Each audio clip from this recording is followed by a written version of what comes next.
د خبرونو سرټکی مو په بدخشان کې تازه نشتی دوی سرچینې وایي چې د دروازونو لپاره د طالبانو پخوانی قوماندان جمعه خان فاتح له طالب ځواکونو سره جګړه پیل کړې ده.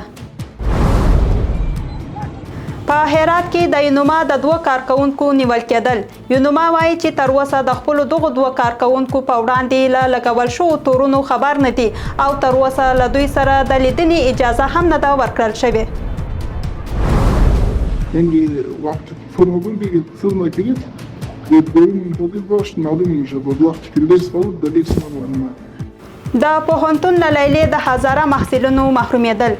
دا مو موندنې شي چې د زمري له 15 نیټې راهیسې په بلخ پوهنتون کې له 80 څخه ډیر او په هرات پوهنتون کې له 80 څخه ډیر منل شوي محصلین په لیلو کې له وسیدو محروم شوي دي. او په سیمه کې پر بیړوي د حوثیانو او امریکا پراخه بریدونه. له دې سره هممهاله د ایران او امریکا ترمنځ د جګړې د پای ته رسیدو هیلې لا پسې کمزوري شوي دي. سلامونه، وخت مو پخیر. دا مو 8 بجو خبرو ته شراخلاست. نن چهارشنبه 21 د زمري چې برابرېږي 12 د اگست. اوس هم بشپړ خبرونه. زه سعدیه طاهر یم.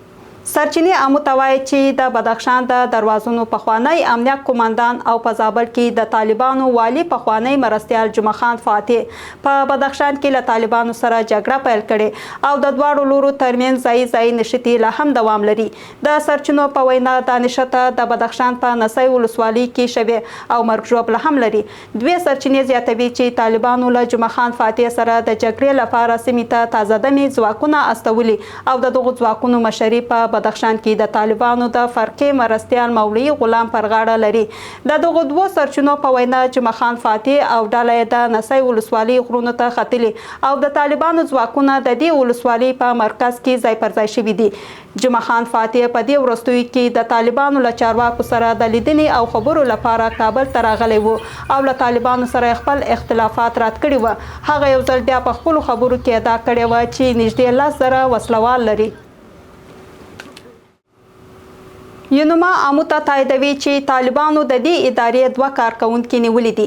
په افغانستان کې د ملګرو ملتونو مرستندویه پلاوی دفتر یا یونما وایي د دې ادارې 2 نارینه کارکونکي د یکشنبې په ورځ په هرات کې د طالبانو د استخباراتو لخوا نیول شوي دي. یونما ټینګار کوي چې تر اوسه د دغو 2 کارکونکو په وړاندې د لګېدلو تورونو په اړه معلومات نه لري او له هغوی سره د لیدنې اجازه هم نه ده ورکړل شوې. په هرات کې د ملګرو ملتونو د کارکونکو نیول. یونما امو ته تاییدوي چې د دې ادارې 2 نارینه کارکونکي په هرات کې د طالبانو د استخباراتو لخوا نیول شوي دي. ځایي سرچینې امو ته وایي چې د یونما دغه کارکونکي په پل پښتون سیمه کې له خپل کاري دفتر څخه د وتلو پر مهال نیول شوي او نامعلوم ځای ته انتقال شوي دي. یونما وایي چې تر اوسه د دغو 2 کارکونکو پر وړاندې د لګېدلو تورونو په اړه معلومات نه لري او له هغوی سره د لیدنې اجازه هم نه ده ورکړل شوې. په افغانستان کې د ملګرو ملتونو مرستندویه پلاوي له طالبانو غوښتي چې د ملګرو ملتونو او د دې ادارې د کارکونکو مسؤلیتونو او امتیازونو ته درناوی وکړي. په همدې حال کې په هرات کې د ملګرو ملتونو یو کارکونکی امو ته وایي چې یونما خپلو کارکونکو ته په لیږل شوي برېښنالیکونو کې د نیول شوي 2 کسانو په اړه معلومات نه دي شریک کړي. د ملګرو ملتونو د سرمشي په وروستي راپور کې د افغانستان د وضعیت په اړه راغلي چې د روان میلادي کال د فبروري او اپریل میاشتو ترمنځ په 3 میاشتو کې په افغانستان کې د ملګرو ملتونو پر کارکونکو د خوندیتوب او امنیت 2 نوي مستقیمې پیښې ثبت شوي دي. په داسې حال کې چې د تیر کال په همدې موده کې دغه شمېر 2 پیښې وي. د ملګرو ملتونو معلومات ښیي چې په افغانستان کې د دې سازمان کارکونکي وخت نه وخت له ګواښونو سره مخ شوي دي. دستگیری کارمندان یونما توسط طالبان به معنای پنهانسازی جنایت است. از آنجایی که گروه طالبان با ایدئولوژی جنایت، افراطیت در داخل افغانستان در این 5 سال اعمال را که انجام دادن به جز از جنایت نبودن، بناهن نهایت در صدد پنهانسازی جنایاتشان هستند. بازداشت، شکنجه، سرکوب و حتی قتل افراد اشخاصی که جنایات ضد بشری طالبان و نقض گسترده حقوق بشر در افغانستان را مستندسازی و افشاسازی می‌کنند، سیاست رسمی طالبان جهت کتمان و پنهانسازی جنایاتشان تضعیف ساختارهای حقوق بشری و باجگیری از جامعه جهانی است. د دې مخکې یونما په کابل کې د دې ادارې پر ښځینه کارکوونکو د ګواښونو پخلی کړی و او ویلي وو چې د دغو ګواښونو له امله د ملګرو ملتونو د ځینو پروګرامونو د پلي کېدو چارې هم بدلې شوې دي. سرچینې امو ته وایي چې په تېره یوه اونۍ کې د بلخ او هرات پوهنتونونه له 130 ډېر هزاره او شیعه محصلین د دغو پوهنتونونو په لیلو کې له وسېدو محروم شوي دي. په همدې حال کې د امو موندنې ښیي چې دغه محصلین د هیواد له بېلابېلو ولایتونو اوسېدونکي دي او په بلخ پوهنتون کې د لیلې د اخیستلو لپاره د دوی غوښتنلیکونه هم رد شوي دي. امو ټلویزیون له هغو 10 محصلینو سره خبرې کړې دي چې له لیلو محرومه شوي خو د امنیتي اندېښنو له امله د دوی غږونه په راپور کې نه خپرېږي. د امو تلویزیون موندنې ښیي چې د زمري میاشتې له 15 نیټې راهیسې په بلخ پوهنتون کې له 70 ډېر منل شوي محصلین او په هرات پوهنتون کې له 80 ډېر منل شوي محصلین له لیلې محروم شوي دي. سرچینې وایي چې ټول هغه محصلین چې له لیلې بې برخې شوي هزاره توکمې او د دایکنډي، بامیان، غور، ارزګان، تخار، بلخ او سرپل ولایتونو اوسیدونکي دي. امو له دغو 10 محصلینو سره خبرې کړې دي او ټولو یې ویلي چې د خپلو پوهنتونونو د دعوت او ارشاد امریتونو له لورې یې غوښتنلیکونه د خپل توکم او شیعتوب له امله رد شوي دي. وقتی که فرم بگیرید فرم گرفت یک برای منتظر داشت معلوم میشه بود وقتی که لیست بود در لیست ما میمونه دیگه حسان کردم گفت که شما باید منتظر باشید بذار بریم باز این دیو امن افرادی که در شامل لیلیان شد در ورق لیست رو میدن باز ما شش دیگه دست مونم. امو هغه اسناد هم ترلاسه کړي چې ښیي یو شمېر دغو محصلینو له لیلیې څخه تر محرومېدو وروسته د منفکه د فرم د لاسلیکلو سره پوهنتون پریښی دی. عمده ترین چالشش میتونه سلب اعتماد عمومی باشه.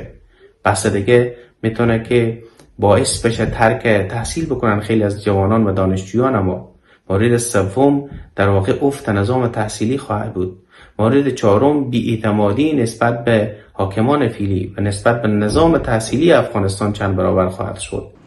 د کابل، بلخ او هرات په څیر لوی پوهنتونونه هر کال د هیواد له بېلابېلو ولایتونو څخه د زرګونو محصلینو کوربوي. له کلونو راهیسې د نورو ولایتونو محصلینو په دغو پوهنتونونو کې د لیلیې د کارولو او بدل عاشې له امتیاز څخه برخمن وو، خو ویل کېږي چې طالبانو په تېرو 5 کلونو کې دغه امتیاز هم سیاسي کړی دی. د ملګرو ملتونو تعلیمي، علمي او کلتوري سازمان یا یونسکو وایي چې له 2020 میلادي کال راهیسې په افغانستان کې 2.4 میلیونه نجونې له منځني زده کړو څخه محرومې شوي دي او له 2 میلیونو ډېر نور ماشومان هم د بېلابېلو لاملونو له امله له ښوونځي پاتې دي. د یونسکو د بیړنیو حالاتو له زده کړو د پروګرام همغږي کوونکې هدا جایبران وایي چې په افغانستان کې له 90 سلنې ډېر 10 کلن ماشومان د خپل عمر له کچې سره د برابر یو ساده متن د لوستلو او درک کولو وړتیا نه لري. یونسکو خبرداری ورکوي چې د نجونو د زده کړو او تحصیل د بندیز دوام تر 2016 میلادي کال پورې نږدې 600,000 ښځې د کار له بازار څخه بهر کړي او دا وضعیت په د مسلکي کاري ځواک د کمښت، د بېوزلۍ د زیاتوالي او پراخو ټولنیزو او اقتصادي زیانونو لامل شي. په همدې حال کې په هیواد کې د زده کړو له دوامه محرومې نجونې د طالبانو د هغو سیاستونو د بدلون غوښتنه کوي چې دوی له زده کړو محرومې کړي دي. شبنم د ښوونځي دوم ټولګي زده کوونکې ده او یو کال کېږي چې له زده کړو محرومه شوې ده. نوموړې له ښوونځي څخه له محرومېدو سربیره لا هم د ډاکټرې کېدو هیله په زړه کې لري او غواړي چې نجونې بیرته خپلو ټولګیو ته ستنې شي. من صنف 7 بودم که طالبا برای ما مکتب بسته کرد و باز هم آرزوی ممی است که مکتب برای ما باز کنه و درس خود ادامه بدم و آرزوی ممی بود که تا صنف 12 خلاص کنم، پانتون بخوانم، طب بخوانم، دکتر شوم و به مردم خدمت کنم. په همدې حال کې واک ته د طالبانو د بیرته ستنېدو د 15 کلنۍ په درشل کې یونسکو له زده کړو او تحصیل څخه د محرومیت د دوام د پایلو په اړه خبرداری ورکوي. دغه سازمان وایي چې له 2021 میلادي کال راهیسې 2.4 میلیونه نجونې له منځنۍ دورې زده کړو څخه محرومې شوي دي، هغه محرومیت چې طالبانو پر افغان نجونو تپلی دی. په همدې موده کې له 2 میلیونو ډېر نور ماشومان چې د لومړنیو زده کړو په عمر کې دي هم د بېلابېلو لاملونو لکه کډوالۍ، بېوزلۍ، نادارۍ، د امکاناتو نشتوالي او ښوونځیو ته د نه لاسرسي له امله له زده کړو پاتې شوي دي. یونسکو زیاتوي چې په افغانستان کې له 90 سلنې ډیر لس کلن ماشومان نشي کولای د خپل عمر له کچې سره برابر یو ساده متن ولولي او په معنا یې پوه شي. دا 2.4 میلیونه د هغو نجونو یوه اټکلي شمیره ده چې په احتمالي توګه امکان یې درلوده له 12م ټولګي فارغ شي. موږ داسې کومه نمونه نه لرو چې پر بنسټ یې اټکل وکړو چې له هغوی څخه به څومره په رښتیا غوښتل چې پوهنتون ته ولاړ شي یا به څومره توانېدلې چې د کانکور په ازموینه کې بریالي شي او پوهنتون ته لارې پیدا کړي. د یونسکو د بیړنیو حالاتو د زده کړو د پروګرام همغږي کوونکي د نجونو د زده کړو او تحصیل پر دوام د بندیز اقتصادي او ټولنیزې زیانمنې پایلې داسې بیانوي. یونسکو وایي چې په یوې تازه څېړنه کې یې موندلي چې که د نجونو د زده کړو بندیز لغوه نه شي د 2016 کال تر پایه به شاوخوا 600,000 افغانې ښځې د کار له بازاره بهر شي، پرته له دې چې د ورته وړکچې لرونکي کسان یې ځای ناستې شي. حتی که داسې وانګېرل شي چې د دغو ټولو ښځو پر ځای لوستې نارینه وګمارل شي، د ترسره شوې څېړنې او ورتهوالي پر بنسټ دا کار به هم ناشونی وي. د ملګرو ملتونو تعلیمي، علمي او کلتوري سازمان ټینګار کوي چې نجونې له زده کړو او تحصیل څخه محرومول نه یوازې د میلیونونو ښځو او نجونو اساسي حق تر پښو لاندې کوي، بلکې په راتلونکو کلونو کې د مسلکي کاري ځواک د کمښت، د بېوزلۍ د زیاتوالي او د افغانستان د ټولنیز او اقتصادي پرمختګ د کمزوري کېدو لامل کېدای شي. یوې ښوونکې چې په دولتي ښوونځي کې له 15 کلونو د تدریس ډیره تجربه لري وایي چې د خپل ناروغه ماشوم د درملنې وس نه لري. فریبا ساده چې په افغانستان کې د طالبانو له بیا واکمنېدو وروسته یې خپله د معلمي یو دنده له لاسه ورکړې، وایي چې د طالبانو په واکمنۍ کې پر ښوونکو فشارونه زیات شوي او معاشونه یې کله ناکله تر 2 یا 3 میاشتو پورې هم نه ورکول کیږي. په تیرو 15 کلونو کې د دې ښوونکي ژوند د منظم عاید د نشتوالي، د کور د کرایې د زیاتوالي او د ژوند د لګښتونو له امله له ګڼو ستونزو سره مخ شوی دی. فریبا سادات وایي چې پخوا یې په 2 ښوونځیو کې تدریس کوه او له خپل میړه سره یو ځای کولی شول د ژوند لګښتونه برابر کړي. دولت سقوط کرد، مردا بیکار شدن و یک مکتب شد و به یک مکتب هم 3-4 موتر کرایه میتیم میریم، یعنی مشکلات اقتصادی ما خیلی زیاد شده. د دې ښوونکي له 5 اولادونو څخه یو یې معلول دی، خو نوموړی د هغه د درملنې د لګښتونو وسه نه لري. ولی فعلا نمیتونم برش دوا بگیرم، زیاد دستای خودم میزنه و سر صدا میکنه، چیز میزنه. ایمی همسایا کلگیشم برش و تکلیف هستن که میگن که چرا یه قدر نارامی میکنه. دغه ښوونکي وایي چې د جمهوریت نظام پر مهال که ښوونکي له جدي ستونزو سره مخ کېدل د رخصتۍ اخیستلو او د معاش د ساتل کېدو امکان یې درلود، خو اوس شرایط لا ستونزمن شوي دي. ما در دولت جمهوریت بچه مگم به ماها به 6 ماه به 3 ماه مریض بود یا مریض میشد میبردمش افغانی وزیر اکبرخان یا چند بار پاکستان بردمش تصدیق آوردم، هیچ کدام مشکلی نبود. ولی حالا که 3 روز سر در سر غیر نشته شد آن استاد در تنقیص برابر میشه. از آمدن طالبان 5 سال میشه که غریبی زیاد شده دیگه، غریبا غریبتر شده میرن، پولدارا پولدارتر شده میرن. فعلا در خانه ما پدرم بیکار است، برادرم بیکار است، به خاطر که دخترها کار کردن نمیتونن دیگه. این شرایط خیلی بر ما سخت است. د دې ټولو ستونزو سره سره فریبا سادات لا هم په یوه ښوونځي کې خپل د تدریس دندې ته دوام ورکړی، خو وایي یوازینۍ غوښتنه یې دا ده چې د ښوونکو معاشونه پر وخت ورکړل شي او داسې شرایط برابر شي چې ښوونکي وکولی شي په ډاډ او ارامۍ سره د راتلونکي نسل روزنې ته دوام ورکړي. د پولیټیکو نشریې راپور ورکړی چې جرمني طالبانو ته د خپلو ډیپلوماټیکو فعالیتونو د پراخېدو اجازه ورکړې ده. پولیټیکو وایي چې د جرمني لومړی وزیر حکومت چې د شی لاس افراطي ډلو تر فشار لاندې دی طالبانو ته اجازه ورکړې ده چې دې هیواد ته نور ډیپلوماټان ولیږي او په جرمني کې خپل فعالیتونه پراخه کړي. په راپور کې راغلی دی چې د جرمني دغه اقدام په دغه هیواد کې د افغان فعالین سخت اندېښمن کړي دي. د جرمني حکومت د لومړي ځل لپاره د تیر کال په اکتوبر کې له طالبانو طالبانو سره یو هوکړه وکړه چې پر بنسټ یې په بون کې افغانستان کونسلګري او په برلین کې د افغانستان سفارت طالبانو ته وسپارل شو. پولیټیکو زیاتوي چې د طالبانو او جرمني ترمنځ د یو نوې هوکړې پر بنسټ په جرمني کې د افغانستان پناه غوښتونکو د ایستلو بهیر پراخه شوی دی او اوس دا بهیر یوازې هغو افغان وګړو ته نه محدودیږي چې د جرم په تور محکوم شوي دي، بلکې هغه افغان هم پکې شامل دي چې په جرمني کې د خوندیتوب قانوني وضعیت یا د وسیدو قانوني حق نه لري. له دې مخکې د دویچ ویله راپور ورکړی و چې تمه ده د طالبانو 4 نور ډیپلوماټان هم جرمني ته راشي. د جرمني لومړی وزیر د نیوکو په ځواب کې ویلي چې دوی طالبانو ته د دوستۍ لاس نه اوږدوي او له طالبانو سره تعامل یوازې د تخنیکي بڼه لري چې موخه یې د هغو افغان پناه غوښتونکو ایستل دي چې کوم چې جرمي میخه نه لري.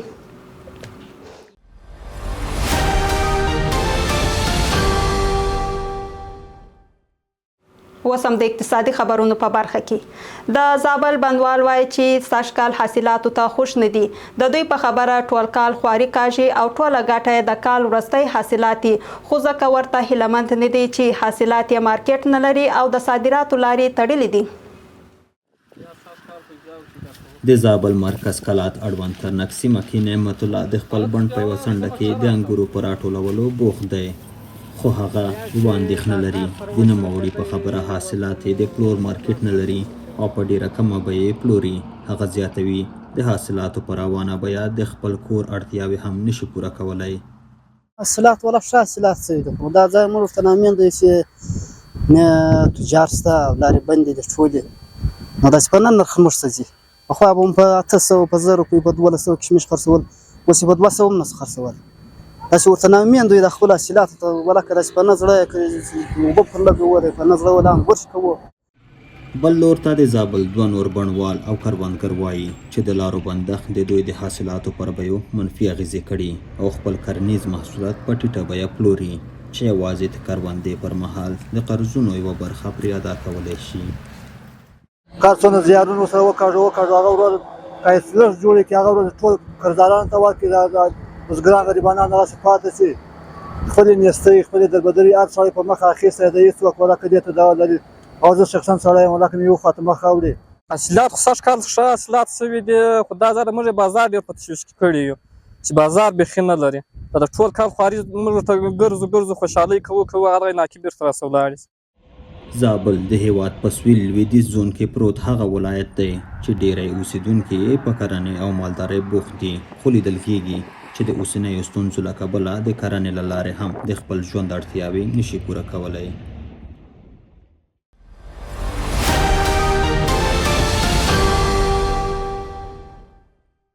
د هیواد په بازارونو کې د اسعارو بیه یو امریکایي ډالر 15.8 افغاني، یو یورو 4.8 افغاني، زر ایراني ریال 0.4 افغاني،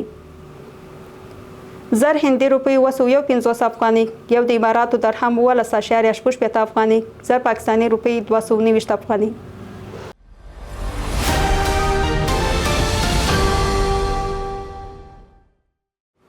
بهرني خبرونه.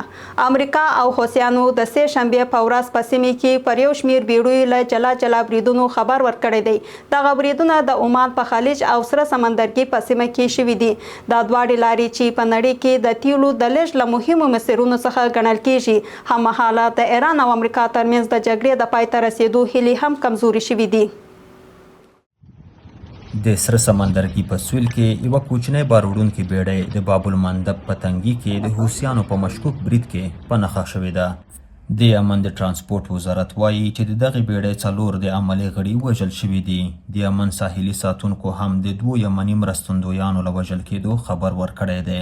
هممهاله له حوثیانو سره تړلې یوې خبري اژانس ویلي چې دوی د سعودي اړوندو یوه تړلې بیړۍ چې پوځي تجهیزات یې لیږدول په نښه کړې ده. په همدې حال کې د امریکا پوځ اعلان کړی چې د پاناما بیرغ لرونکې یوه بار وړونکې بیړۍ یې درولې ده. د راپورونو له مخې د امریکا سمندري ځواکونو یوې چورلکې د 2 توغندیو په توغولو سره د دغې بیړۍ د لارښوونې سیسټم له کاره غورځولی دی. په منځني ختیځ کې د کړکېچونو د دوام او پراخېدو د اندېښنو له زیاتېدو سره په نړیوالو بازارونو کې د تیلو بیې لوړې شوي او د نړیوالو ونډو ارزښت کم شوی دی. په همدې حال کې د ایران یو لوړپوړی امنیتي چارواکي محسن رضایی وایي چې د هرمز تنګی به تر هغې پورې خلاص نشي څو د ایران شرایط ونه منل شي. نوموړي د ایران د کنګل شویو شتمنیو د ازادېدو او په سیمه کې د جګړو د پای ته رسېدو غوښتنه کړې ده. بلخوا د امریکا ولسمشر ډونالډ ټرمپ د ایران ادعاوې دروغ بللي چې امریکا د هرمز تنګي کنټرول په لاس کې لري او که ایران کوم اقدام وکړي واشنګټن کولی شي سخت غبرګون وښیي. اوس هم د نړۍ په نورو برخو کې د امریکا ولسمشر منلي چې په ترکیه کې د ناټو له غونډې وروسته په پټه له یوې الوتکې څخه بلې الوتکې ته انتقال شوی و. هغه ویلي چې دا کار د د امنیتي ټیم په سپارښتنې او د امنیتي ګواښونو له امله شوی و. د راپورونو پر بنسټ د جولای په 8 په ترکیه کې د ناټو د غونډې له پای ته رسیدو وروسته ټرمپ د ولسمشرۍ الوتکې ته له پورته کېدو وروسته د خړو انتقالونکي موټر کې سپور شوی او بیا یوې پایزوي الوتکې ته انتقال شوی دی. د سپینې ماڼۍ کارکونکي او خبریالان په لومړۍ الوتکه کې وو. د سفر تر پایه فکر کوو چې ډونالډ ټرمپ هم د دوی سره په همدې الوتکه کې دی. بل لور ته یو شمېر رسنیو د ایران له لوري د ټرمپ د الوتکې د په نښه کېدو د احتمالي پلان په اړه هم راپورونه ورکړي. په کولمبیا کې ژغورونکي هڅه کوي چې د دوشنبې ورځې د زلزلې له امله د نړېدلو ودانیو او خاورو لاندې بند پاتې کسان وژغوري. تر اوسه په دې زلزله کې د څه باندې 80 کسان مړینه نه تایید شوې ده. د کولمبیا ولسمشر چې بیړنی حالت یې اعلان کړی وایي چې نږدې 2600 نور کسان ټپیان شوي او شاوخوا 200 کسان لا هم ورک دي. د زلزلې له 10,000 څخه ډېر کورونه زیانمن کړي او یا یې په بشپړه توګه ویجاړ کړي دي. د دوشنبې ورځې زلزله په وروستیو کلونو کې په کولمبیا کې تر ټولو زوروره زلزله وه چې د دغه هیواد د لویدیځې څنډې ډېرې سیمې ولړزولې.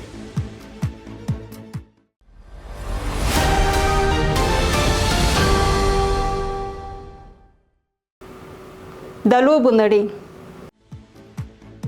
د فوټبال نړیوال ستوري کرسټیانو رونالډو د خپل ژوند له ملګرې جورجینا رودریګز سره بالاخره واده وکړ. دغه مشهورې جوړې په انسټاګرام کې د خپل رسمي واده د مراسمو یو انځور خپور کړی چې یوازې لاسونه پکې ښکاري. پرتګالي رسنۍ وایي چې دا واده پرون لیسبون ته نږدې په یوه ساحلي ښار کې ترسره شو او د دوی 15 اولادونه هم په مراسمو کې حاضر وو. رونالډو او جورجینا 10 کاله وړاندې هغه مهال سره ولیدل چې رونالډو د هسپانیې د ریال ماډریډ ستوری و او جورجینا په ماډریډ کې د ګوچي په یو پلورنځي کې کار کاوه. له هماغه وخت راهیسې دوی له یو بل سره د مینې اړیکه پیدا کړه او اوس په واده بدل شو. د افغانستان د کیک بوکسینګ ملي فدراسیون د 3مې درجې د روزونکو د روزنې لومړنی سیمینار له 3 ورځنیو زده کړو او عملي پروګرامونو وروسته په کابل کې پای ته ورسید. په دغه سیمینار کې د کابل، میدان وردګ، لوګر، لغمان او پروان ولایتونو 4 روزونکو ګډون کړی و او د روزنې معتبر سندونه یې ترلاسه کړل. د دغه پروګرام موخه د افغانستان د کیک بوکسینګ د روزونکو د عملي، مسلکي او روزنیز ظرفیت لوړول بلل شوی دی. ګرانو لیدونکو دا اوس موږ د نن شپې خبرونه او اوس تاسو ته بلنه درکو تر څو د تلویزیون د نورو خپرونکو لیدونکي پاتې شي. د کره او تازه خبرونو لپاره زموږ ویب سایټ امو ټي وي ته ولاړ شئ او د امو په نوم زموږ ټولنیزې شبکې در سره وڅارئ. الله پامان.